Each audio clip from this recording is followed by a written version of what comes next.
It's 10:30 a.m.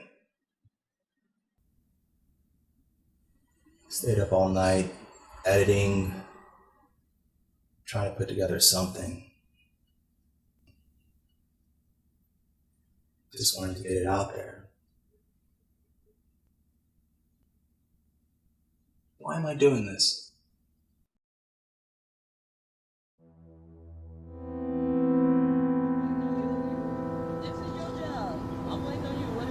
You seem very irritated. I am. I really am. Crap is what I'm getting the ticket for. I'm getting out of your way. You're speeding up, tailing me. So I move over and you stop me. So yeah, I am a little irritated, but that doesn't stop you from getting So I think there's another development where the Department of Public Safety, Texas Department of Public Safety, one of the officials said that the arresting officer, he didn't follow procedure. So yeah, he didn't. Yeah, that's visual. You know what I mean? That's, you see that in the video, like because you didn't want to put out a cigarette. Exactly. That's and regardless of which, like he's not following procedure. This is for a traffic stop. Fucking traffic. You know what I mean? Improper signaling. Improper signaling. And at that, it was he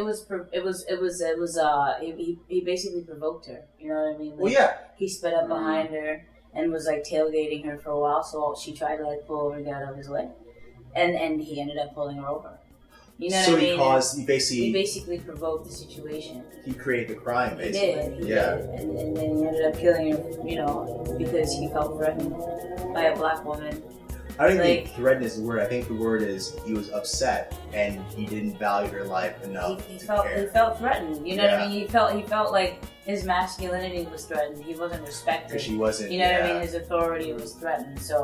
So I need to lay it down, and he's got a past of racist behavior. They all do. The guy back in McKinney, Texas, he had a long history of people complaining. The guy, Darren Wilson, also had a long history of people complaining, like, hey, you're racist. They just ignore it because they're like, oh, it's not a black person complaining about the police, so they're just overreacting. They think that we're just overreacting to the cops, like, oh, fuck the cops, fuck the police. This is something that's been in history, like, you know.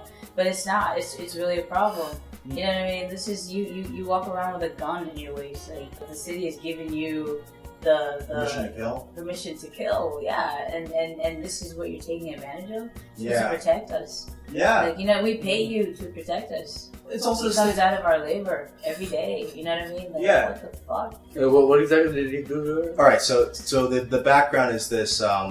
She was a Black Lives Matter activist and very vocal in Texas. And she received a new job that she was going to go back to her alma mater to like work in something on the campus. And so I think I heard about this. Yeah, right.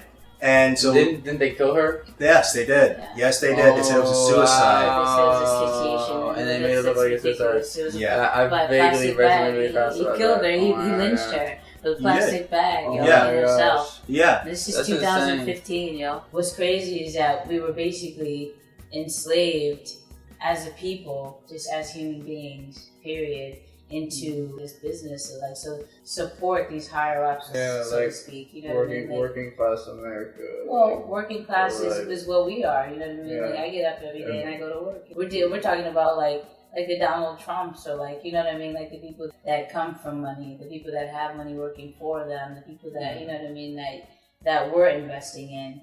You know what I mean? Like, you go to Macy's, you go to this, you're doing that, you're buying this, you're buying that. We're paying these people. And these are people that say shit like the Mexicans, you know what I mean? Like, the Mexicans are like the cartels, and nothing but the cartels. You know what I mean? Like, you notice, like, I don't know, just for me, I approach. Where are we at? You know what I mean? Like, what the fuck? Like, you don't think that a lot of these paradigms, these types of like classism, sexism, and racism, and all these colorism and everything else, that they often are derived from trying to reconcile inequality. Think about it, racism didn't exist pre 1600s or whatever, right? Because it was a German scientist or sociologist that was just like, well, I have to. Okay, so I kind of messed up there. I talked about this German scientist who created the concept of race. That's true. It wasn't in the 16th century. It was in the 1700s. His name is Johann Friedrich Blumenbach. He developed this theory about all human beings being classified into 5 different key races. Yeah, here's the thing. this is where I was wrong. He didn't necessarily invent biological racism. In fact, he argued that physical characteristics like skin color, cranial profile, it all depend on geography, diet, and mannerisms. And even more so, and more importantly actually, he wasn't even the one that tried to push that race theory. I was just like, well, I have to make sense of the fact that we want we want their land, we want the gold, we want everything else. How do we make sense of these people that, to us seem so different? We're afraid of them because that's xenophobia. Exactly. One, right? Exactly. And then two, we want what they have. How do we take what they have and make them believe that we're superior? Well, even then, but it's also for themselves. Exactly. I mean, I feel like the biggest thing is like... This was a plan to basically, like, it was a system. This was a cultivation of I don't think it's necessarily like, I think it doesn't help us to think of it as this very elaborate plan, but something that happens naturally. And this is why, like, race in America, like, there's not like this, we all get together. It's like, we all kind of believe in this ideology that basically justifies any type of inequality. So, like, when, like, that term scientist, which I should probably look up his name, when he came up with that idea, the ideology or whatever, he was trying to just make sense of it. And, this is the same way that people are apologists for police brutality. Like, they're like, well, he should have done what the officer said. Mr. Brown had committed at least 2 felonies, possibly 3, during that incident. So the police officer was dealing with a criminal. And in this case, the police officer was dealing with a criminal who was resisting arrest. Maybe if Mr. Brown hadn't committed his crimes, and this gentleman hadn't resisted arrest, they wouldn't be dead today. Yet, there's also that NYPD video of that kid that literally, like, they thought he stole a $3 slice of pizza. And they just ran in. 24 years old. Yeah. You know what I mean? Like, busted his eye open, like, kept slamming his head on the counter, like... And here's the thing, he never resisted. He put up his hands. On the video, it shows that he put up his hands. Yeah. And still they said that he resisted arrest and all these other things. And now the prosecutor's going to drop it because that video is there. They refused to take the action. Yeah. Case. Yeah, it's fucking insane. But I mean, that's the thing. There's still people who are going to say, well, he shouldn't have been wearing this, he shouldn't have been wearing that. That type of process is what leads to everything from, like, sexism, racism, homophobia, and everything else. So granted, there are many other cases, but now we're dealing with literally, like, this is a woman. Like, you know what I mean? Like, what the fuck? This has been happening for a while. It's been happening for a while in many cases, but this is outrageous. Like, this is outrageous. It's absolutely outrageous. Like, you should not. For one, like, I've been pulled over before for something completely ridiculous. Like, my sister didn't have on her seatbelt. Yeah. Right. And, like, I was like, they got me out of the car. Like, they got like 3 other cars to come, and like they sent for backup or something. Ticket or ticket? That was huge. I guess, you know what I mean. But I think it was like more sort of towards like the end of the month when a lot of like officers, like a lot of precincts are trying to make a quota. Crime stats. So they'll be out after you. So you know what I mean. So and like I just thought that it was absolutely ridiculous. Like, and to think that like for a second that it could have escalated to that extremity, like what the fuck? Like, where are we at? Like, this is me like leaving my apartment every day thinking like, am I safe? You know what I mean? Like, still like the wrong people in power. In power, it's extremely putting the wrong people in power. Putting the wrong people in power. They need to do like psychological checks before they actually hire these people. That's exactly. You know what I mean? Like, that's insane. Like, that's what I. Well, here's my thing is that they do, but they don't check for the right stuff, which is, there is one, the blue code silence, so it's like completely anathema to speak ill about another police officer or to even report them or anything for misconduct. So that happened in Baltimore Police Department when that detective, right, he was dismissed and they kind of went after him. From the time that I reported the incident, I had to deal with issues of people saying they didn't want to ride with me, being called a snitch and a rat to my face. 2 separate times, sir, I called for backup and did not receive backup. Actually, somebody came to my house and put a dead rat on my car. After I testified against the officers, everything spun up again. I had to deal with people making fake Twitter accounts, accusing me of all types of things with my picture. Commissioner Batts had moved me around the department to the point where I didn't even know where I was to report to. They even tried as far as to, investigate me. Same thing happened in my PD when they literally tried to have him committed just to fuck his life over because he kind of like let them, he basically came out and was like, hey, these guys are manufacturing crimes, or they're making, you know, like a rape scene, like they report a rape as like something like that, and then they'll, right. So editing evidence, like, you know what I mean? Like, what the hell? Like, I remember reading about this. Yeah, like, yeah. This is also American Life did a great story on it, and this is all to basically hit crime stats, right? Yeah.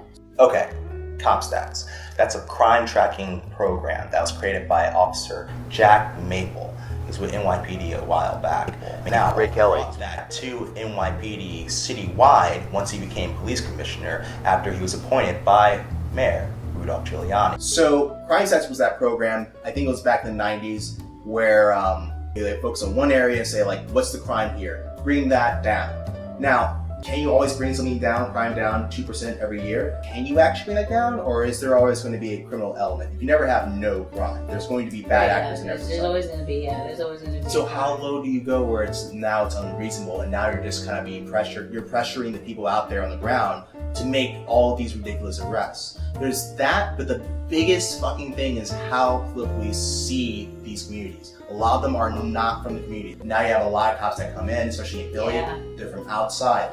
They didn't grow up in the area where they're patrolling. Yeah. And that's a problem. And it's a huge problem, because if you don't see someone as being familiar at least, then that xenophobia, racism, and everything else is going to come into play. Yeah, that factors in. And what do? They basically solidify that with this whole idea of us versus them. We're out there to get the bad guys. You know, these people, like, they don't know. They hate us. They hate us so much. They want to come kill us. Yeah. So when some kid is like, fuck you, man, I have rights. You're like, fuck you. I have to fucking establish that I am in control, because then they'll come after me if they don't. Right. And, you know, if you say something, you raise your voice, now I feel like I'm threatened, because I already have been reinforced with this idea that you're more dangerous than anyone else. Right. This is how it all happens. So, you know, for there to be any real reform, you have to reconfigure the entire way. It has to be completely reconstructed. Yeah, completely reconstructed. Like, you have to fire all those police chiefs. And course. politically, there's no way you can do that. You're a local mayor, you need the support of the police department, right? And then, okay, so you have that, but then we also have to talk about, like, Texas, you know what I mean, in itself. Places like Texas, we talk about the South period, you know what I mean? Like places like Texas, Mississippi, Alabama. Did you hear about the 18-year-old that was hung in her cell? Wait, they tried to say that she committed suicide in her cell. Wow. You know what I mean? She's 18 years old. This is exactly what I'm talking about. Like, what the fuck? That reminds me, there's another one where the kid was, he was in the backseat of a police officer's car. This is earlier this year. And he somehow committed suicide. Oh, right. Okay. Remember that? Like, this is before Freddie Gray, and they're like, why is no one talking about this? Yeah. And, like, my thing is this, too. I think there is this disconnect between different advocates, where they you know, and there's no intersectionality where, like... Okay, let's slow it down for a minute. Intersectionality. Now, that's a term describing how individuals inhabit multiple categories of identity. It examines experiences of different overlaying identities. That could be anything from like race, gender, sexuality, class, nationality, religion, all these different things that place us within different spaces, either advantageously or to our own disadvantage.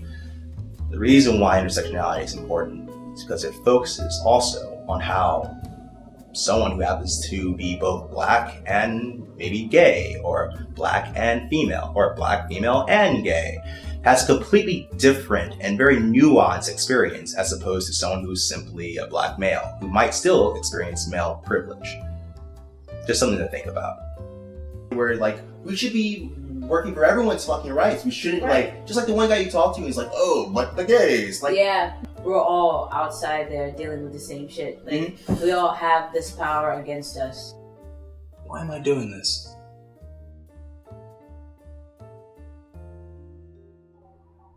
Because these are stories that need to be told. These are things I see that I have to share. Journalism, in my opinion, it's about the stories.